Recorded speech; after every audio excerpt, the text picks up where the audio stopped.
ഒരു സർപ്രൈസ് ഉണ്ട്. Flash back. Ananthan ഇവിടുന്ന് പോണം. പ്രഭാകരാ,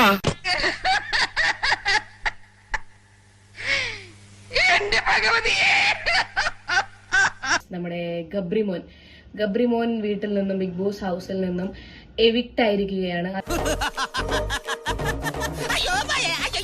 അത് കഴിഞ്ഞിട്ടുള്ള ജാസ്മിന്റെ പ്രകടനങ്ങളും കാര്യങ്ങളും ഒക്കെ നിങ്ങൾ കണ്ടിട്ടുണ്ടാവും. To be very very honest, I really don't think എന്താ വെച്ചിട്ടുണ്ടെങ്കിൽ ഭയങ്കര സങ്കടമായിട്ടായിരിക്കാം കരഞ്ഞ്. തമാശയാണല്ലേ. വേറൊരു കാര്യം നമ്മൾ മനസ്സിലാക്കേണ്ടത് എന്താണെന്നറിയോ, ജാസ്മിന് ആക്ച്വലി സ്വന്തം അത്തയ്ക്കും മുകളിലാണ് ഗബ്രി. ജെനുവിൻ ആണെങ്കിൽ ആ കരഞ്ഞ കരച്ചിൽ ജെനുവിൻ ആണെങ്കിൽ ജാസ്മിന്റെ വാപ്പ മനസ്സിലാക്കേണ്ട ഒരു കാര്യം, നിങ്ങൾക്ക് മുകളിലാണ് ജാസ്മിന്റെ മനസ്സിൽ ഗബ്രിക്കുള്ള ഒരു സ്ഥാനം എന്ന് പറയുന്നത്.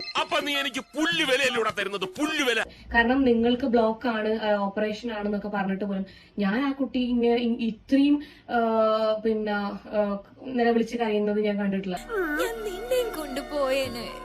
വേർപാടിന്റെ വേദന സ്വന്തം അമ്മ മരിച്ചപ്പോ പോലും മാഡം ഇങ്ങനെ കരഞ്ഞിട്ടില്ല. പിന്നെ ഇല്ലിമുള്ളം കാടുകളിൽ തല്ലമ്പ ഞാൻ കണ്ടിട്ടില്ല.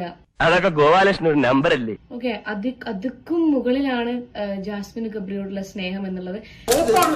കാരണം ഓടിക്കരയുന്നു, ചാടിക്കരയുന്നു, കിണക്കുഞ്ഞ് വീഴാം, ഒരു കയ്യബദ്ധം നാറ്റിക്കരുത്.